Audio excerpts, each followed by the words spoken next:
I learned how to do that, right? When it came to exams, I would read the questions of the exams and knew the mark I would get. Within a few points, obviously, because, Whoa, it depends. whoa, whoa. You knew what mark you were going to get, what grade you could achieve or were going to achieve just by looking at the question?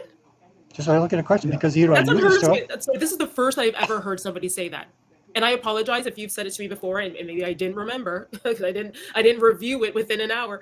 But that's amazing. That's amazing to me. I don't know if I've ever heard anyone else say this, Don.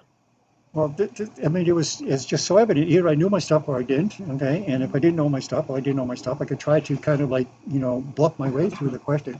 But I knew pretty well, like obviously within a few percentage points, what mark I would get on the exam, whether I would pass it with flying colors or not, or whatever it is. In other words, how well prepared I was for that exam in that Right. period.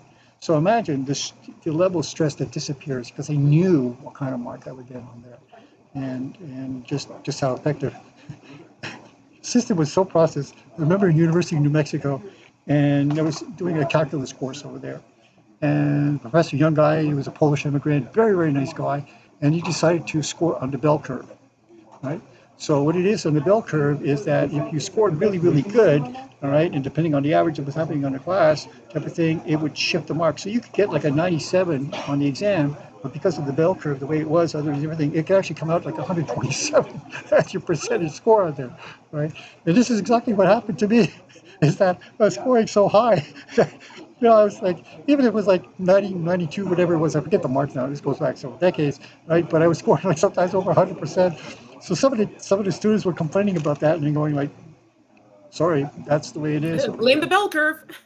Blame the bell Blame it on curve. the curve. And that school, University of New Mexico, was a school that they wanted the reputation to be up there. So it was deliberate and intentional for them to do what they did on Right, to use that 100. particular metric, that formula. Right. Yeah. So this was an engineering calculus class. So they wanted to make sure that top. I had to do it for my biology degree. Well, actually, I had to do the biology calculus degree, but I got into the engineering calculus by mistake, actually. That was great though because it showed me what I could do. It was just great to be able to kind of like have this flow on there. But again, it had to do with learning how to the system and process of notes.